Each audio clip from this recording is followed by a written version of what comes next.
Become the president again, वो सारा इन्होंने एक बोर्ड पे उसके हिसाब से खोले जा रहे। तो कोई नहीं बोलेगा आज के दिन किसी के पास, किसी के पास। मेरा ये भी है कि ये बड़ी थ्योरेटिकल स्टेटमेंट्स हैं, वहाँ पीस होनी चाहिए, हम ये चाहते हैं, वो चाहते हैं, Chinese are saying.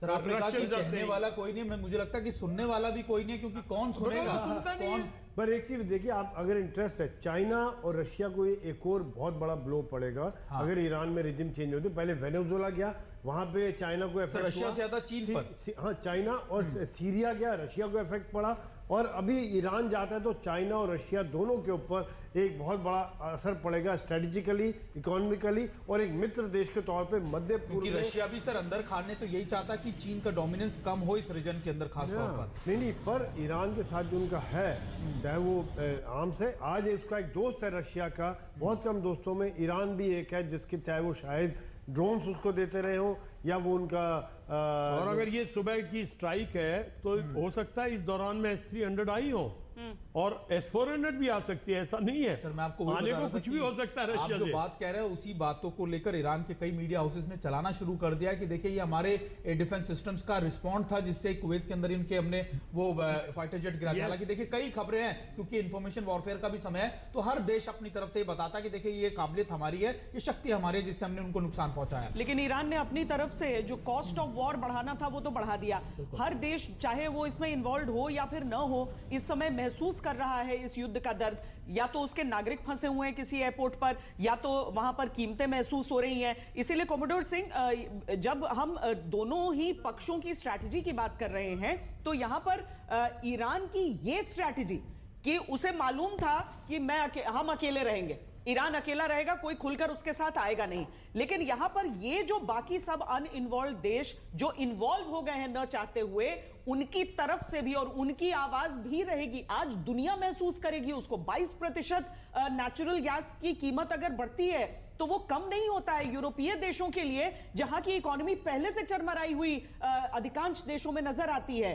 Commodore Singh ji, देखिए, ये जो आप अभी बात कर रहे हैं कि ये जो LNG है या दूसरा ऑयल है, इसकी क्रूड ऑयल की जो कीमत बढ़ेगी, ये बढ़ेगी थोड़ी देर के लिए, जरूर बढ़ेगी, और इसका फायदा डायरेक्टली रशिया को होगा, क्योंकि वो रशिया जो है वो अपने तेल को बेचेगा, क्योंकि वो पहले सस्ते तेल में उनकी जो है, जैसे वेनेजुएला हुआ, रशिया और दूसरे देशों में जो कीमतें हैं वो बढ़ेंगी, वो उनकी एक किस्म से जैसे कहते हैं कि किस्मत खुल जाएगी, उनका सेल ज्यादा होगा अगर यहाँ पे होता है। मगर मैं जो कहना चाहता हूँ वो ये है कि देखिए, इसके अंदर जितने ये कुवैत है, बहरीन है, दुबई है और सऊदी अरेबिया के कुछ पोर्ट्स हैं, ये जितने एरियाज हैं, ये स्ट्रेट ऑफ हॉर्मस के थ्रू हम वहां जाते हैं, और ये सिर्फ जो गल्फ के अक्रॉस जो हैं, बिल्कुल नजदीक हैं, वो पड़ते हैं। इसीलिए आप देख रहे हैं कि ड्रोन और उनके मिसाइल बहुत आसानी से वहां पहुंच रहे हैं,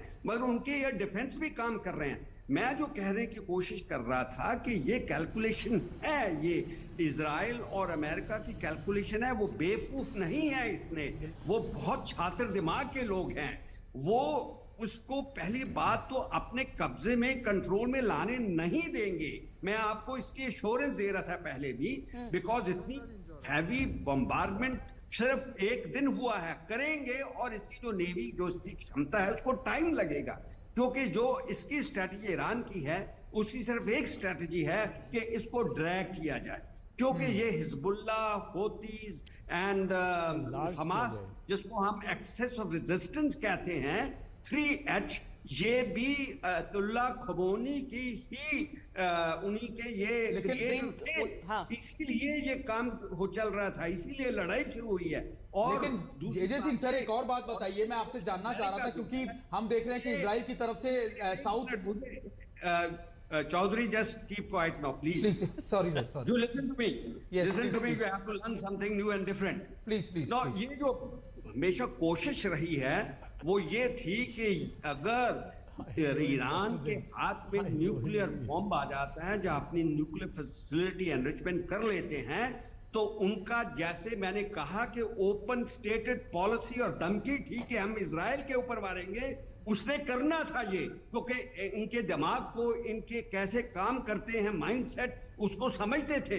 इसीलिए ये जो अटैक किया है, असॉल्ट, कल ओपनिंग अटैक किया है, जिसको उसने ऑपरेशन रोरिंग लॉयन बोला है, और अमेरिका इसको कह रहा है एपिक फ्यूरी, और एक शील्ड ऑफ जुड़ा भी है। ये कोऑर्डिनेशन जो है इतना बड़ा, ये इसीलिए किया गया है कि इसको हम एटम बम या न्यूक्लियर फैसिलिटी ना बनाने दें। सिर्फ उनका ये एम है और कुछ नहीं है। दूसरी जगह आप देखेंगे आने वाले समय में जो वहां पे प्रोटेस्टर्स हैं, 32,000 प्रोटेस्टर्स, ये अतुल्ला खबोनी साहब ने मौत के घाट उतार दिए वहां पे। और वो प्रोटेस्टर जो हैं वो उठेंगे, उनको ये CIA और ये मोसाद उठाएगी कि तुम को जाके अपनी गवर्नमेंट को संभालो, तुम आओ आगे। ये रजीम चेंज होकर रहेगा, मेरा ये मानना है। मैप निकालते हैं ताकि आपकी बातें हम और स्पेसिफिकली दिखा सकें अपने दर्शकों को। इस बीच हमारी संवाददाता शिवानी शर्मा हमारे साथ जुड़ रही हैं। शिवानी, ये जो खबर आ रही है 22% जो प्राकृतिक गैस की कीमतों में यूरोपियन देशों में इजाफा हुआ है, उसके बारे में बताएं। श्वेता, देखिए ये बड़ी क्राइसिस की तरफ इशारा कर रहा है। अभी महज तीसरा दिन है इस वॉर का और 22% इजाफा हो चुका है जो नेचुरल गैस है, और इससे संबंधित बहुत सारे प्रोडक्ट्स पर इम्पैक्ट दिखाई पड़ना शुरू हो गया है। स्टेट ऑफ हॉर्मुज में डिस्रप्शंस की बात हो रही है। 20% जो ऑयल और गैस है वो स्ट्रेट से गुजरता है पूरी दुनिया का, और इससे कोई एक देश नहीं बल्कि तमाम देशों पर असर पड़ेगा, और भारत पर भी आने वाले दिनों में इस पर असर पड़ सकता है, क्योंकि जो तेल की कीमतें अगर अंतर्राष्ट्रीय मार्केट में बढ़ती हैं, गैस की कीमतें अंतर्राष्ट्रीय मार्केट में बढ़ती हैं, तो कहीं ना कहीं उसका प्रभाव पूरी दुनिया पर होता है। और ये इसीलिए चिंता का विषय माना जा रहा है कि 22% का इजाफा हो गया महज 3 दिनों में, और ये 2022 के बाद अब तक का सबसे बड़ा उछाल है गैस की कीमतों में, जो यूरोपियन मार्केट को तो अफेक्ट करेगा ही, बाकी देशों पर भी इसका असर होगा। श्वेता, शुक्रिया शिवानी। ये अपडेट्स हैं जो एक एक करके हम श्वेता, ऐसे है कि गल्फ से सिर्फ 12-13 billion dollars per month remuneration नहीं है, वो तो बंद होगा बिकॉज वहां काम बंद हो गया। लेकिन बहुत सी इंडियन कंपनीज हैं जो आज तक, जो बहुत पहले कलकत्ता में थी या बॉम्बे में थी, अब उनके हेडक्वार्टर्स हैं यहाँ, और वो बहुत वर्क जनरेट करते हैं, बहुत एक्सपोर्ट जनरेट करते हैं। तभी हमारे एक्सपोर्ट्स पे अमेरिका के साथ इतना असर नहीं पड़ा था। तो हमारी इकोनॉमी पे सिर्फ ऑयल का नहीं, चार तरफा मतलब असर पड़ेगा। और ये अगर वॉर 1-1.5 महीना खिंचती है तो बहुत लंबा असर पड़ेगा, देखना बहुत ही। आई होप न खींचे, होप ना खींचे, 1.5 महीना और बड़ा है। आप किसी को भी देख लो, हर कंपनी का एक आउटलेट गल्फ में है। इसके अलावा हमारी इतनी जनता वहाँ पे UAE में देखे 40 लाख से ज्यादा भारतीय रहते हैं, वहाँ पे काम करते हैं। इसके अलावा सऊदी अरेबिया, कतार, $12 बिलियन भेजते हैं एवरी मंथ। और दूसरी बात यह कि बिजनेस बहुत है हमारा, $100 बिलियन का तो बिजनेस UAE के साथ है। तो ये सब चीजों पे जैसा जनरल दयाल कह रहे हैं, बिल्कुल इसका असर पड़ेगा, चौतरफा असर। शायद इसीलिए CCS की मीटिंग कल बुलाई गई। लेकिन जब वो इसलिए के ऊपर CCS की मीटिंग में ज्यादा फोकस इस पर रहा जो एयरपोर्ट पे लोग फंसे हुए हैं, क्योंकि देखिए इवैक्यूएशन तो किसी का भी 1 करोड़ लोगों का तो नहीं हो सकता। लेकिन हाँ, ये जरूर है कि वो जो लोग टूरिस्ट के तौर पर गए हुए थे, स्टूडेंट के तौर पर गए हुए थे, जो लोग फंसे हुए उनको कैसे बाहर निकाला जा सकता है उसको लेकर। लेकिन मुझे लगता है कि आप जैसा कह रहे हैं कि अगले 72 घंटे के अंदर शायद पूरी दुनिया के तमाम बड़े देश इस बात पे लगे होंगे कि कैसे इसको ठंडा किया जा सके, कैसे लगातार दोनों को एक बार कम से कम बातचीत की टेबल पर तो लाया जाए, समन्वय बनाया जाए। लेकिन इसके संकेत होते बहुत मुश्किल दिख रहे हैं। कोमोडोर सिंह, बिल्कुल कोमोडोर सर अभी हमारे साथ जुड़े। सर, एक बात मैं आपसे जानना चाह रहा था, क्योंकि आप लगातार बहुत अच्छे से बता रहे थे कि देखिए प्रॉक्सीज लगातार 3H जो एक्टिवेट हुए हैं। हाल ही में जो पिछले 24 घंटे में इजराइल की तरफ से ये अटैक शुरू किए गए हैं साउथ लेबनान के इलाकों के अंदर, खासतौर पर आपको ऐसा नहीं लग रहा कि इजराइल अपने जो पेंडिंग गोल्स थे वो भी अचीव कर लेना चाहता है? क्योंकि उसको पता है कि देखिए ये सबसे बेहतरीन समय है, रिजिम नहीं है ईरान के अंदर, लगातार ईरान वीक हो चुका है, और अमेरिका का सपोर्ट है, नाटो देशों का लगातार सपोर्ट मिलता जा रहा है। और यहां तक कि अब जो देश जो ईरान के साथ खड़े होते थे जब इजराइल लगातार अटैक करता था गाजा में या फिर हिजबुल्लाह के खिलाफ, यानी गल्फ के देश जो खड़े होते थे वो भी अब ईरान से नाराज है। तो ये सबसे बेहतरीन समय है कि अपनी सारी सिक्योरिटी मेजर्स को पूरा कर लिया जाए, सारी चीजों का सफाया कर दिया जाए। ये बिल्कुल सुनील आपने ठीक बोला है, बिल्कुल is a very good analysis. यही बात है। मैं एक और चीज आपको बताना ऐड करना चाहता हूँ। देखिए, जैसे ही गल्फ वार हुई थी, पहले भी अटैक हुए हैं, पहले हमने देखा है कि अमेरिका और उसके एलाइज नेटो वो अटैक करते थे। This is the first time that Iran, Israel and America together यही इन्वॉल्व हैं। अभी हम देख रहे हैं कि आपने ये खबर समझ भी ली हो, सुन भी ली हो, कि जो इंग्लैंड है, ब्रिटिश है, उसने बोल दिया है कि वो हमारे साइप्रस के एयर बेसिस को यूज कर सकते हैं फॉर अटैक्स अगेंस्ट ईरान। तो मेरा मतलब ये कहने का, अभी जो नेटो कंट्री जैसे आप कह रहे थे वो भी नाल जुड़ रहे हैं, क्योंकि रेड सी के अंदर आप तो अच्छी तरह जानते हैं, रेड सी के अंदर जब ये हूतीज अटैक कर रहे थे, जो इनके उसमें हम भी सफर कर रहे थे, हमारी इंडियन नेवी भी इन्वॉल्व थी कि उनको रोका जाए, क्योंकि हम भी अफेक्ट आ रहे थे। उनके जो अटैक थे निहत्थे मर्चेंट शिप्स के ऊपर, जिनके ऊपर कोई आर्म्स नहीं होती, उनके ऊपर मिसाइल मारना इलेजिटिमेट था, वो बिल्कुल इलीगल था इंटरनेशनल रूल्स के मुताबिक भी, मगर ईरान इनको उकसा रहा था कि मारो, हमारे शिपों को नुकसान पहुंचा है। इसलिए हमारी इंडियन नेवी जी शुरू में बता रहे थे कि ऑन अलर्ट है, वो इसलिए अलर्ट है, हम इन्वॉल्व हैं, क्योंकि ये जो हूतीज हैं ये ऐसे गलत काम करते हैं, जो इनोसेंट पैसेज लेते हैं, जैसे गल्फ ऑफ ओमान हो या रेड सी हो, ये बिल्कुल गलत बात थी internationally as well as morally, क्योंकि आप जब इनोसेंट शिपिंग के ऊपर, जो सिर्फ मर्चेंट वेसल्स हैं, उनके ऊपर अटैक करते हैं नैरो स्ट्रेन्स के ऊपर, तो बिल्कुल गलत बात है। तो ये ऐसा एक्शन ईरान के ऊपर, बिकॉज ये इनकी रूट थी, इनकी जड़ थी, इनके पीछे। सर अगर आप इसमें ऐड कर सकें, क्योंकि आपका एक्सपीरियंस है इस एरिया का, आपने कहा इंडियन नेवी किस तरीके से इन्वॉल्व रही है हुथीज का सामना करने में, अगर आप इस एरिया की, इस रेड सी की चैलेंजेस बता सकें कि वहां पर अगर हुथीज कहते हैं कि हम टारगेट करेंगे, जो वहां से गुजरेगा उसको टारगेट करेंगे, तो यहां किस तरह की चैलेंजिंग सिचुएशन है या फिर नहीं है, केवल कोरी धमकी है? जी नहीं जी, धमकी नहीं है, ये एक्चुअल है, क्योंकि जब वहां से गुजरते हैं तो बड़े वनरेबल होते हैं।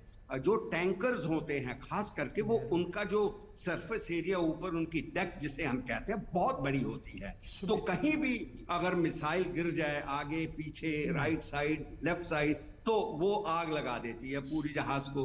मर्चेंट शिप्स जनरली, जो वॉरशिप्स होते हैं, इतने तेज नहीं होते, उनके अंदर कोई आर्म्स नहीं होती। फिर उसके साथ जो नेवी शिप्स होते हैं वो बहुत ही मैन्यूवरेबल होते हैं, एकदम अपना कोर्स चेंज करके मैन्यूवरिंग कर लेते हैं। मर्चेंट शिप नहीं कर सकते, सिटिंग डक होते हैं, तो उनको मारना एक मिसाइल के साथ निशाना लेके हुतीज, वो बहुत ही गलत बात थी, बड़ा बहुत चैलेंज। इकोनॉमिक के ऊपर क्या असर पड़ता है मैं भी बता देता हूँ, कि जितनी हमारा साउथ एशिया, उसमें हम भी हैं, जितने साउथ ईस्ट कंट्रीज हैं वो भी उसके अंदर आती हैं, उन देशों को जो माल जाता है फिर वो केप ऑफ गुड होप से जाता है, बहुत महंगा पड़ता है, बहुत लंबा, 2-3 लाख, तो इसलिए ये एक बहुत बड़ी प्रॉब्लम आ जाती है ये लोगों के साथ। ये लोगों ने, ये I am sorry to say that, I am saying on camera, इनको भी थोड़ा सोचना चाहिए ना कि भी आप इंटरनेशनली दूसरे देशों को खराब मत करें, जैसे हम भी इसमें इन्वॉल्व थे, और दूसरे south east Asian, even China तो चलो इनका दोस्त था, कर रहे थे, तो उनको नहीं कर रहे थे, वो पहले इंफॉर्मेशन जन बिशंबर ये जनरली हाउतीज का जो ऑपरेशन है इधर, basically it is like sea pirates, पुराने दिनों की तरह बेसिकली। लेकिन एक और भी तो मुद्दा है ना कि यमन और सऊदी अरेबिया की खुद की 1300 किलोमीटर बॉर्डर है भाई, उनका 36 का आंकड़ा है, उसमें ईरान फ्यूल नहीं करता, बल्कि हाउतीज में जो सदर्न हाउतीज है, सदर्न यमन है, उसको यूएई सपोर्ट करता है। अब पीछे जो स्कर्मिशेस हुए थे उसमें फिर यूएई को विड्रॉ करना पड़ा। तो और ऐसा भी नहीं है कि लेबनान में पूरे के पूरे हिजबुल जो है उनको सिर्फ और सिर्फ ईरान सपोर्ट कर रहा था। इन कंट्रीज की इंटरनल डायमेंशंस हैं, इसमें अकेला ईरान इन्वॉल्व नहीं है, इनके अपने डिफरेंसेस हैं। मैं आपको बताता हूं किसमें क्या हुआ। जो आपकी लेबनान की बात कर रहे हैं, वहां पे जो रूल था पहले, very secular, lot of Christian population was there, these हिजबुल्लाहs, these Shia Muslims there, they took charge, the control of the whole government, and they started running it themselves. उनका मेन मकसद था इजराइल। तो इसीलिए Israel ने जब ये समझा कि ये लोग जो है अभी उनकी जो लेजिटिमेट गवर्नमेंट है वो किसी काम की नहीं है, हिजबुल्लाह ही इनको कंट्रोल कर रहा है, जैसे कि इधर ईरान के अंदर जुडिशरी अयतुल्ला खमोनी के पास, IRG का पूरा कंट्रोल अयतुल्ला खमोनी के पास, फॉरेन पॉलिसी अयतुल्ला। सर माफ कीजिएगा, आपको बीच में रोकना पड़ रहा, आपसे माफी चाहेंगे, लेकिन इस बीच एक बड़ी खबर आ रही है कि दिल्ली में यूएस के और इजराइल के दूतावास की सुरक्षा बढ़ा दी गई है। ईरान के दूतावास की भी सुरक्षा बढ़ा दी गई है। देखिए, एक सिक्योरिटी मेजर्स के तौर पर दूतावासों की सुरक्षा को लेकर एक बड़ा अपडेट मिल रहा है कि दिल्ली में इजराइल, अमेरिका और ईरान के दूतावासों की सुरक्षा बढ़ा दी गई है। एक बड़ा अपडेट हम आप तक पहुंचा रहे हैं। और अमेरिकी हमले के बाद दिल्ली में ईरान एम्बेसी, अमेरिकी एम्बेसी और इजराइल एम्बेसी के बाहर सुरक्षा बढ़ाई गई। इस वक्त मैं अमेरिकी एम्बेसी के पास हूं। अगर यहां पर देखें तो जो दिल्ली पुलिस के जवान हैं वो यहां पर तैनात हैं। साथ ही साथ अगर देखें तो दिल्ली पुलिस ने राउंड द क्लॉक यहां पर जो पेट्रोलिंग है वो बढ़ा दी गई है। इस तरह से जो दिल्ली पुलिस के जवान हैं वो अमेरिकी एम्बेसी के आसपास पेट्रोलिंग करते हुए आपको दिखाई दे देंगे। और उसके अलावा अगर बात की जाए तो जो अमेरिकी एम्बेसी अगर आप यहाँ पर देखें तो सामने की तरफ जो दिल्ली पुलिस के जवान हैं वो एक्स्ट्रा तैनात कर दिए गए हैं। पैरामिलिट्री फोर्सेस के जवान हैं वो एक्स्ट्रा तैनात किए गए हैं। कोई स्पेसिफिक इनपुट नहीं है, लेकिन जनरल इनपुट है कि प्रोटेस्ट अमेरिकी एम्बेसी के बाहर हो सकता है, साथ ही साथ इजरायली एम्बेसी के बाहर भी प्रोटेस्ट हो सकता है और ईरानी एम्बेसी को भी निशाना बनाया जा सकता है। इसको देखते हुए दिल्ली पुलिस पूरी तरह से अलर्ट है। खास तौर से अमेरिकी एम्बेसी के बाहर सुरक्षा बढ़ाई गई है। राउंड द क्लॉक जो दिल्ली पुलिस के जवान हैं यहाँ पर पेट्रोलिंग करते हुए दिखाई दे रहे हैं। कैमरामैन इनामुअल के साथ अरविंद ओझा, दिल्ली आज तक। होम मिनिस्ट्री ने भी तो देखिए कोई अपडेट नहीं है, पर मतलब क्योंकि पाकिस्तान में देखिए अपडेट था, वहां पर रिस्क था, लेकिन उसके बावजूद सुरक्षा नहीं थी। भारत ने अपनी तरफ से प्रोएक्टिव एक्शन लिया कि इससे पहले कुछ हो, बल्कि होम मिनिस्ट्री ने कहा कि क्योंकि दिल्ली में एक ऐसा माहौल कुछ ऐसा नहीं है, बना हुआ माहौल दिल्ली में माहौल है, भी पूरे शिया समाज में इसका काफी गमगीन है और कहीं ना कहीं एग्रेसिव हो सकते हैं। तो कभी भी ऐसा हो तो पूरे ऑल इंडिया, पूरे भारत में ही एक पुलिस तंत्र को एक्टिव किया गया है। एक प्रोएक्टिव स्टांस है कि जैसा कि बगदाद में हुआ या पाकिस्तान में हुआ उस तरह का रिपीट ना हो, और ये इनको पहले से ही और अपील भी की गई पॉलिटिकल लीडरशिप की तरफ से, एडमिनिस्ट्रेशन की तरफ से अपील्स भी जारी की गई, क्योंकि ये बात समझिए कि ये आयतुल्ला खामेनेई का जाना एक रिलीजियस हेड का जाना था। अब वहां पर ईरान के भीतर अलग अलग पॉइंट ऑफ व्यू भले रहे, लेकिन क्या शिया समुदाय में पूरी दुनिया भर में राय है वो अभी प्रोटेस्ट से भी दिख रहा है। वैसे दुबई में पुणे के 84 छात्र इस समय फंसे हुए हैं दुबई में। अब दुबई उन इंपॉर्टेंट सेंटर्स में से है जो ट्रांजिट के तौर पर इस्तेमाल किया जाता है। जब भी कोई अंतर्राष्ट्रीय फ्लाइट आप लेते हैं तो जरूरी नहीं कि आप दिल्ली से जा रहे हैं तो सीधा लंदन जाएं।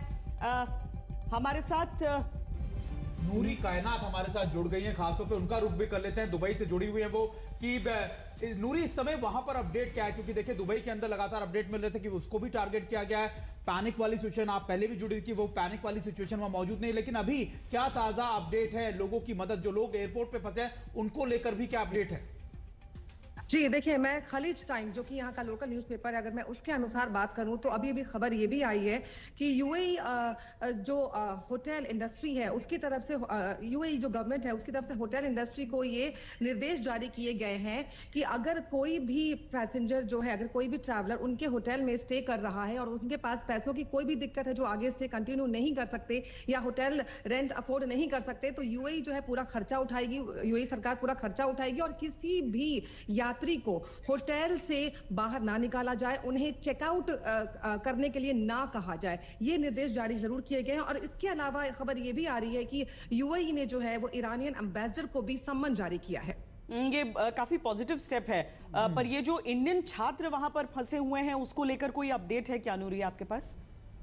जी देखिए श्वेता, यहाँ पे बहुत सारे लोग जो हैं, जैसा कि आपने भी बताया, मैंने आपको सुना अभी कि यूएई को लोग ट्रांजिट कंट्री के तौर पर इस्तेमाल करते हैं। बहुत सारी फ्लाइट जो है वाया दुबई जाती हैं, तो ऑफ कोर्स एयर स्पेस बंद हुआ, यहाँ से फ्लाइट टेक ऑफ होना बंद हुई, लैंड होना बंद हुई। तो जितने भी लोग थे जो यहाँ से जा रहे थे, चाहे वो वाया जा रहे हो या डायरेक्ट जा रहे हो, ऑब्वियसली बात है उनकी फ्लाइट जो है वो कैंसिल हुई है। लेकिन यहाँ पे किसी छात्र या अगर हम किसी पर्टिकुलर नेशनैलिटी की बात करें कि इस देश के नागरिक या उस देश के नागरिक, तो ऐसा नहीं है। सबको बराबर का दर्जा दिया जाता है और सबको एक समान जो है यूएई में ट्रीट किया जाता है, चाहे वो स्टूडेंट्स हो, चाहे वो टूरिस्ट हो, या चाहे वो विजिटर्स ही क्यों ना हो जो बिजनेस ट्रिप्स पे भी आए हों यूएई के अंदर। सबको, जो लोग खुद अफोर्ड कर सकते हैं होटल में स्टे करना, उन सबको बाकायदा सेफ्टी के साथ होटल ड्रॉप किया गया है। जो लोग नहीं कर सकते हैं, जो लोग बजट ट्रिप पे थे दुबई के अंदर, उनके लिए रहने की, खाने की सुविधाएं सारी जो है वो प्रोवाइड की गई हैं और उन्हें इंश्योर किया जा रहा है, सुनिश्चित किया जा रहा है कि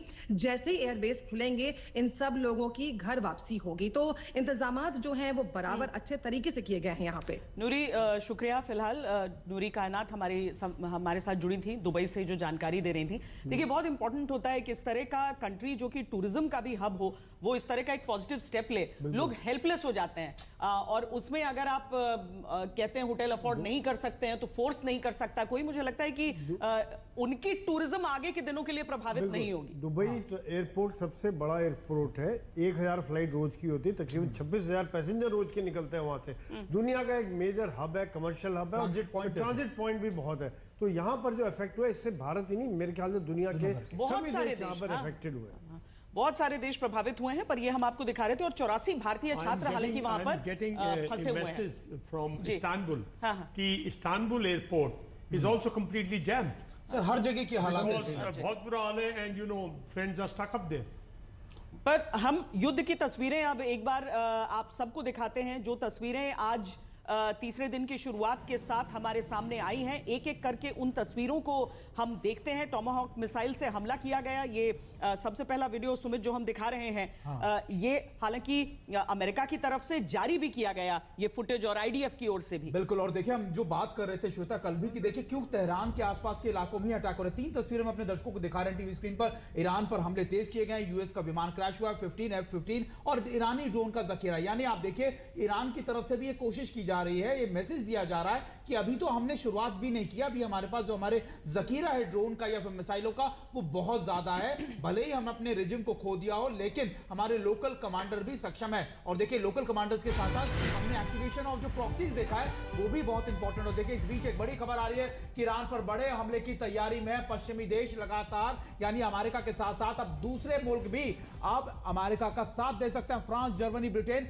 साझा एक्शन की तैयारी में है। यानी अब वो ताकत में इजाफा तो होगा ही होगा, लेकिन अमेरिका और इजराइल को वो सपोर्ट भी मिलेगा, जिससे वो ईरान को पर और ज्यादा विध्वंसक अटैक कर सकते हैं। यानी ये मानिए कि आने वाले वक्त में तो ये युद्ध थमता हुआ, रुकता हुआ बिल्कुल नहीं दिख रहा। अब अगर एक आया था, इनका एक जॉइंट स्टेटमेंट आया था, जहां पे उन्होंने कहा था कि हम अटैक करेंगे, मतलब मिसाइल से बचाने का नहीं, डिफेंसिव एक्शन नहीं, वहां पे हम जो मिसाइल साइट है वहां पर हमला करेंगे। तीनों देशों का, इंग्लैंड, फ्रांस, बड़ी चीज है कि एक युद्ध, महायुद्ध और विश्व युद्ध कैसे बनता है कि ईरान के साथ अगर अभी कोई देश, कुछ देश अगर आ जाए और दुनिया दो खेमों में हो जाए, तो वो विश्व युद्ध हो जाता है। अभी चीन और रूस, चीन तो खैर चुप ही है, खंडन कर रहा है, मतलब निंदा कर रहा है अटैक्स की। रूस की तरफ से भी यही हुआ है। अगर वो खुलकर आए कि नहीं हम नहीं होने देंगे, और अगर हुआ तो हम अपनी तरफ से ये करेंगे, तो ये विश्व युद्ध की शक्ल ले सकता है। हालांकि उसकी गुंजाइश नहीं। लेकिन श्वेता देखिए, ये विश्व युद्ध ना सही, लेकिन पहले दिन भी अगर याद हो आपको, हम ये कह रहे हैं इसको विश्व को युद्ध में जरूर इन्वॉल्व कर दिया है। ये तो युद्ध तो रीजनल है, युद्ध बिल्कुल लोकलाइज्ड है, लेकिन दुनिया इसमें इन्वॉल्व है। अब confrontation, open war between 2 sides, वो प्रोबेबिलिटी नहीं है। अगर वो प्रोबेबिलिटी आई श्वेता, तो मेरी बात का विश्वास रखना, वो डिजास्टर्स होगी, बिकॉज वो प्योर न्यूक्लियर होगी।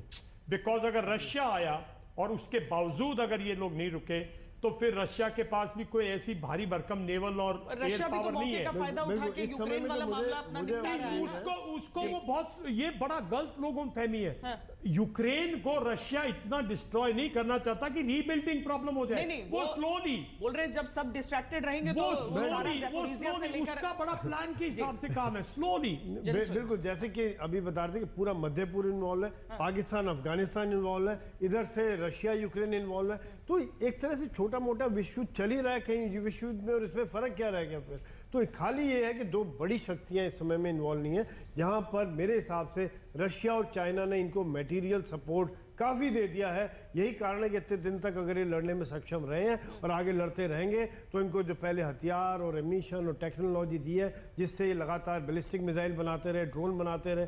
और जहाँ तक अभी जो एक्सरसाइज हुई थी, कभी कभी मुझे वो भी शक होता है कि अभी 3-4 दिन पहले जो एक्सरसाइज हुई थी शायद उसमें भी काफ़ी सामान अनलोड करके दे के चले गए। ये बात तो पहले से कही जा रही है कि रशिया और चाइना जो है मदद कर रहे हैं कम्युनिकेशन को सेटअप। 1.5 महीने से इनकी नेगोशिएशन चल रही थी, कहीं कोई इनिशिएटिव नहीं लिया ना चाइना ने, कहीं कोई इनिशिएटिव नहीं शो किया। लेकिन रशिया ने एक दो बार फॉरेन मिनिस्टर लवरोव ने जरूर उस पे किया, लेकिन ये सारी सिमेटिक्स है बिकॉज ट्रंप नहीं सुन रहा भाई, ट्रंप नहीं सुनेगा। वो कहता है, वो कह रहा है मेरी मिलिट्री के सामने कोई खड़ा नहीं हो सकता, I am totally supreme military power, मेरे सामने जो आएगा मैं उसको तहस कर दूंगा। और चाइना जो है उसके पास सारी कैपेबिलिटी के बाद उसके पास वॉर फाइटिंग एक्सपीरियंस नहीं है। China is not a strategic force. लेकिन छोटे से छोटा देश, छोटे से छोटी चींटी होती है ना, अगर काटने पर बिल्कुल लग जाए तो हाथी को परेशान कर तो रही है। ये है छोटी छोटी, बिल्कुल। छोटे से ब्रेक के लिए रुक रहे हैं। डायरेक्टली इन्वॉल्व नहीं हो रहा, लेकिन इससे पहले एक बड़ी indirectly, खबर आ रही है, बिल्कुल। वो हम आपको दिखा दें।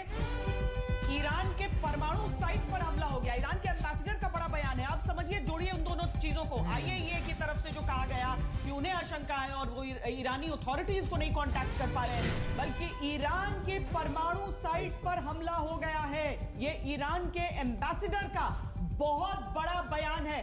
परमाणु जरूरी नहीं है कि परमाणु बम को आप लॉन्च करें उससे ही बर्बादी होती है। परमाणु ठिकानों पर अगर अटैक हो जाए तो वो परमाणु हमले से कुछ कम नहीं होता है। ये एक बहुत सीरियस, अब कितना डैमेज हुआ है उसको सुमित ये देखना होगा। बिल्कुल। और ये दरअसल ये न्यूक्लियर एनरिचमेंट साइट्स की बात वो कर रहे हैं, यानी वो साइट जहां पर न्यूक्लियर एनरिचमेंट का काम किया जा रहा था। अब वो नतांज है, इस्फहान है, फोर्दो है, यानी इन तीनों साइट्स के अलावा आपके बंदर अब्बास के पास के इलाके हैं। ये सारी साइट्स के बारे में अभी तक ये कौन सी स्पेसिफिक लोकेशन है इसके बारे में जानकारी डिस्क्लोज नहीं की गई है। लेकिन आप मानिए कि एक बार फिर से अमेरिका और इजराइल की पूरी कोशिश थी कि वो इन न्यूक्लियर एनरिचमेंट साइट्स को अटैक करें, लेकिन इनमें सबसे ज्यादा दो सबसे इंपॉर्टेंट इलाके हैं, वो है फोर्दो और इस्फहान। कौन सा हो सकता है इलाका, जानेंगे इस ब्रेक के बाद। आप देखते रहिए आज तक।